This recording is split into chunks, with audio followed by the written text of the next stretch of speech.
Hello, dear fans, friends, and subscribers. Welcome to the daily cricket show, Cricket Happenings. And on this Cricket Happening show, two matches.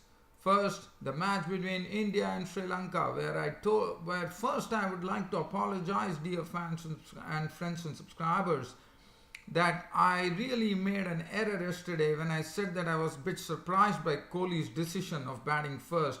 In fact, I would hail Kohli's decisions. I really take back what I said by saying that what Kohli did by winning the toss was the absolutely right decision because, as I said, no team would like to actually bat last on this pitch. So I really lost sight of that fact. So I do apologize, dear friends and subscribers, for a wrong statement that I made. Actually, I wanted to convey that, nobody can play. So it was a good toss to win for Virat Kohli. And Virat Kohli did the right thing in batting first. And even in the preview, I made a mistake by saying that, the opposition should be, whichever team wins the toss should actually insert the opposition. So I was totally wrong on that. So I'm sorry. So Virat Kohli won the toss and elected to bat yesterday, and that was an absolutely right decision because Sri Lanka would be the ones who would be batting last on this pitch. And we can see that today India, as expected, amassed a score of 600 runs with Pujara 153, but the other players, Ashwin chipping in with 47, Hardik Pandya on his debut, getting his maiden 50 on his test debut. So that was a wonderful thing to happen for Hardik Pandya. And 600 was, and Nuwan Pradeep had 6 wickets from 132 to show besides his name. And Sri Lanka, in their reply, were really struggling at 154 for 5, with the damage not being done by the spinners, but the damage being done by the pace bowlers, Shami and Yadav. And I will talk about that. So definitely Sri Lanka are really staring down the barrel right now, and they still need 254 runs to actually avoid the follow on. And I think Sri Lanka are in great strife right now. And as far as the other match was concerned, so today this was day 2 here at the Galle Cricket Ground, and the second match which I'm talking about was affected by rain, but in whatever the time that was played, it was not an easy thing for England to do. But one has to credit England won the toss, and when play had to be stopped, they were 171 for 4. With Philander posing a lot of questions, and also Rabada, and I think it was not easy to bat on this track. They had to be a bit watchful. There was a real nip in the air with the conditions really assisting the bowlers. And Alistair Cook has to be credited for bringing all his experience to the fore there, unbeaten on 82 with 10 boundaries in a score of 171 for 4. They had 3 debutants today. One was Tom Westley. Tom Westley was on. David Mallon was the other debutant, and Toby Roland Jones also made his debut. So first, I'm going to talk about the game between India and Sri Lanka.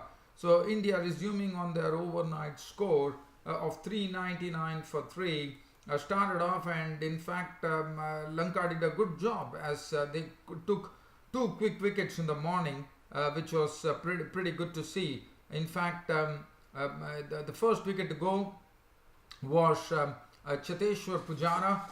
He was gone, so that was something good that happened for Sri Lanka, I would say, as Pradeep actually got Pujara to edge a delivery to Dikwala behind the stumps after Pujara contributed 153 with 13 boundaries.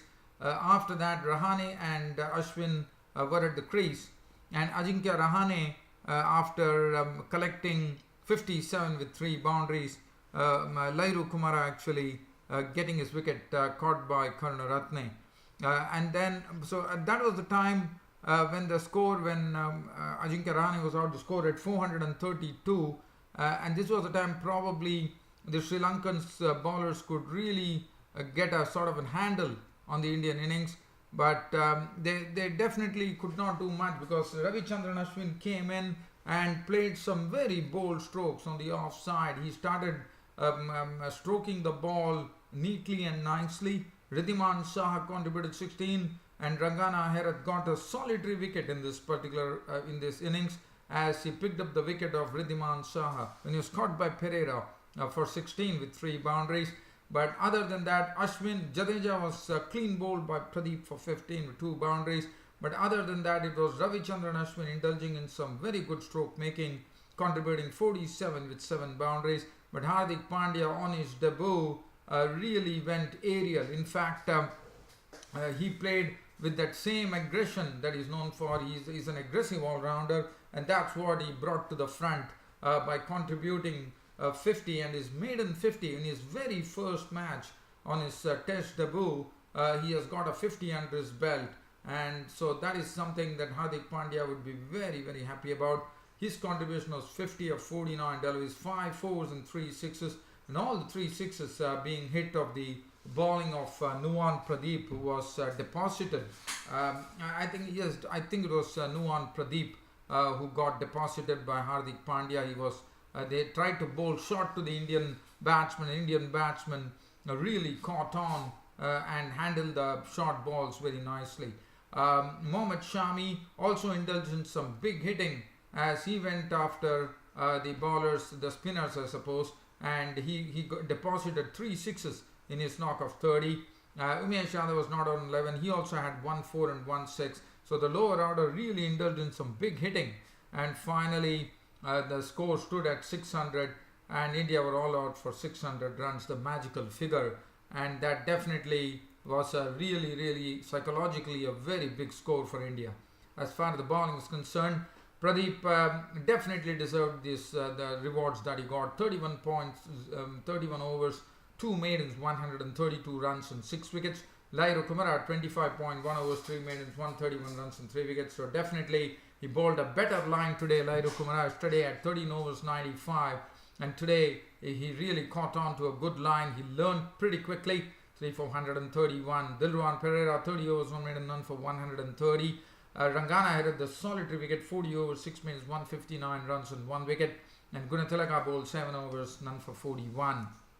Sri Lanka, who replied to 600 all out from India, started off with Dimut Karunaratne and Taranga, and Umesh Yadav provided a very quick breakthrough as he got a delivery which actually straightened, and Karunaratne was trapped in front by Umesh Yadav for 2. Very well bowled by Umesh Yadav, and then so the score read 7 for 1 when Karunaratne departed. So India had a quick breakthrough there, putting lots of pressure on the Sri Lankans. Gunatilaka and Taranga were at the crease, and Taranga and Gunatilaka really after the wicket of Karunaratne, they really started hammering the Indian bowlers, in the sense they started playing their strokes. They started playing some good strokes of both the pacers Mohammad Shami and Umesh Yadav, and suddenly they really brought some stability there after the early loss of Karunaratne's wicket, as the score galloped to 68 with both Taranga and Gunatilaka stroking boundaries, especially Taranga playing some silky offside strokes. As that was going on, it was the next wicket to go was Gunatilaka. Gunatilaka was out to the bowling of Mohammad Shami. Shami actually forced him into a stroke, and that ended into the hands of Dhawan, who picked up the catch very smartly. Got the ball to actually swerve away, and Gunatilaka fell for that. He was gone for 16 with 2 boundaries, and Mohammad Shami sent Kushal Mendes for a duck as he was gone, caught by Dhawan of the bowling. Now that was a very good delivery from Mohammad Shami, and Kushal Mendes was a victim. He was gone for naught, and Sri Lanka were in trouble at 68 for 3. But Upal Taranga was still going strong, and he was joined in by the captain Angelo Matthews. So 68 for 3, and slowly Angelo Matthews and Taranga started pushing the score, and we also saw that Angelo Matthews was showing all his experience, as he was also dealing with the spinners in a very nice manner by doing what India were doing best, like using the feet very well, coming out of the crease. Upal Taranga also did a bit of that, but as this partnership which probably Sri Lanka would have expected a lot to come out of this partnership, but that was not to be. Now, this was an effort from Abhinav Mukund at silly point. What a splendid piece of fielding that was. Upul Taranga had just played the ball, and before even Upul Taranga could realize, Abhinav Mukund was very fleet-footed. His reflexes were tremendous. He had already relayed the ball to Ridhiman Saha, and it was a combination that got Upul Taranga run out, but not before Upul Taranga had contributed a very silken stroke innings of 64, 10 fours. I thought he looked pristine there in his knock of 64 with 10 boundaries. After that, Angelo Matthews was joined in by Niroshan Dikwala, and now Ravichandran Ashwin was the best bowler. He was the one who was posing a lot of problems. He was getting drift, he was getting turn, he was getting bounce, and he was proving to be a real thorn there for Sri Lanka. And what a brilliant catch by Abhinav Mukund. First that was the run out of Taranga, and now he picked up a nice low-handed catch with Niroshan Dikwala put in all sorts of trouble by Ashwin, and Dikwala fell for the bait. In fact, Ashwin made him feel for the ball, and Dikwala fell for the bait. And this was the brilliance of Abhinav Mukund at silly point. What a catch from Abhinav Mukund. Absolutely a low one-handed catch before it struck the ground. Dikwala was gone for 8, and Sri Lanka had lost their 5th wicket for 143, and then it was the duty of Angelo Matthews to guide them to close of play with contributing an unbeaten, still not out on 54 with 8 fours and 1 6, and Kushal Perera Dilruwan Perera was not out on 6, and that was the situation. 154 for 5, and as you know, Sri Lanka are already crippled. Asela Gunaratne might not bat, and also there was bad news for Sri Lanka as well, because Asela Gunaratne, who has been showing his talent in an admirable manner for Sri Lanka in all the formats of the game, has been ruled out of the series, not only of the test. He won't be even able to play in the one-day internationals and T20 matches against India, and that is very sad news for Sri Lanka, because I thought he is a very vital member of the Sri Lankan team now. But nevertheless, Sri Lanka still have a job to do. Their captain Angelo Matthews is still there, so his experience will count a lot as to the first thing that Sri Lanka need to do is to get onto that figure of 400, because if they want to avoid the follow on, and I am sure India will be hoping that they get this wrapped up very quickly, so that they can put more pressure on the second innings, because India wouldn't like to bat on this wicket at all.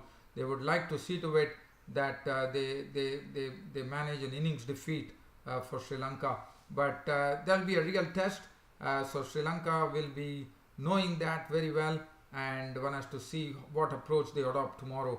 Shami 9 overs 2 for 30, Umesh Yadav 8 overs 1 for 50, Ashwin was brilliant, 18 overs 2 minutes 1 for 49, and Jadeja bowled 9 overs none for 22. That's the match situation. They have a mountain to climb. 154 for 5, 254 odd runs to 56 runs, probably 240 odd runs to actually avoid the follow on, and then they have to see to it whether they can muster as many runs as possible to come close to the Indian total. But it looks a very, very far-fetched thing according to me, and I have a feeling that Sri Lanka will definitely be following on tomorrow. Now, the next match, which would be a real skimmer according to me, we are talking about the game between England and South Africa, the third test match, which was played at the Oval. It was a good toss to win. England won the toss, and they decided to bat first. Probably not a big surprise, but a bit of a surprise with the weather conditions prevailing there. But nevertheless, it was England winning the toss, electing to bat, and it was some very good bowling from Philander first up. I mean, England had 3 debutants today. One was Tom Westley, David Mallon, and Toby Rowland-Jones. And Kyle Jennings was made to feel for the ball every time Philander bowled him, and Philander was, with some nip in the air. The bowling was tremendous, I thought. with Philander getting the ball to move, bowling on the corridor outside the off stump. And also, when Philander bowls, it's basically you have to play at him because he bowls stump to stump. That's what he precisely did. And Kyle Jennings was the first victim, as after testing him with a lot of deliveries, he forced Jennings to actually edge to Elgar, and that was the first wicket. So the breakthrough was provided by Philander. Jennings, after staying there for 9 balls, was out for naught. So that was the first wicket. Alistair Cook, on the other hand, was also being tested, but Alistair Cook, with his experience, was really surviving the Philander overs, no doubt about it. Tom Westley came in as 1 drop on his test debut, really impressed with his stroke making as he reeled off, as he hit a few sweet boundaries on the offside. Tom Westley, as that was going on, Westley had got to 25 with 5 well played boundaries, and that was the time Tom Westley's wicket was picked up by Chris Morris, who actually forced Tom Westley to actually play a ball, and in the process he was gone, caught by Duplessis of the bowling of Morris for 25 with 5 boundaries. After that, Joe Root came in to join Alistair Cook. Alistair Cook slowly started gathering his confidence, and he was playing those strokes that he is known for, his drives. But again, he had to be watchful, but Alistair Cook nevertheless definitely played some very good strokes as Joe Root joined him, the captain. And Joe Root, the captain, tried to give company to Alistair Cook, and saw to it that the score got pushed on, and the score had actually reached 113. It took it past the 100 mark, and that was the time Philander, once again coming back onto his second spell. What a delivery from him. He forced Joe Root into it, and he tested him with some full-length deliveries, and then just shortened it a bit, and Joe Root fell for it as he was gone, getting a thick edge. He was caught by Dick Ogle, bowling of Philander for 29 with 4 boundaries. David Mallon came on his came to bat, was making his test debut as well, and David Mallon was definitely made to hop at the crease. He was not getting his timing right. He was tested with some short stuff, and then finally Rabada got a beautiful in-swinging Yorker to rip the middle stump out of the ground, and David Mallon on his debut was gone. Bowled Rabada for 1, as the score read 120 for 4 with Mallon gone. So 120 for 4, and then Ben Stokes came in. Ben Stokes also got a sort of a tough examination when the South African bowlers were bowling. Philander, Morris, Morkel.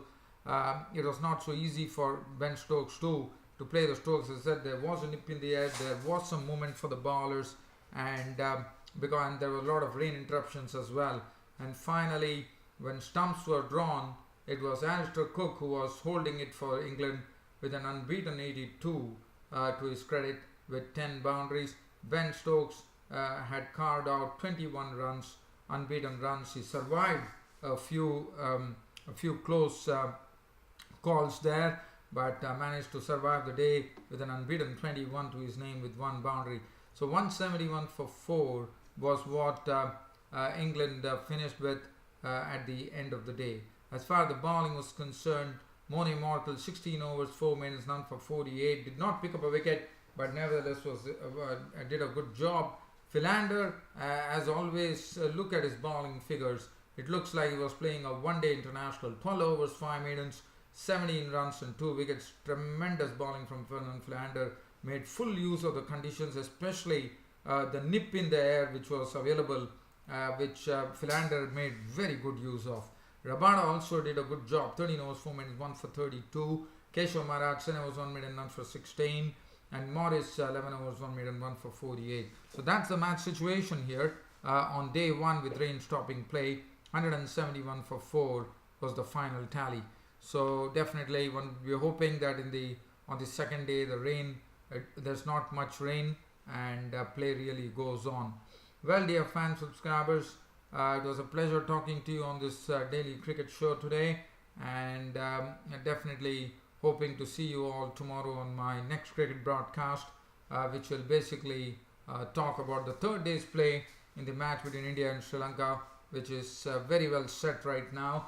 And as far as the other match is concerned, it will be the second day's play between England and South Africa. Thanks for your company and thanks for watching Cricket Happenings. This is your host Ram signing off this evening. Thank you.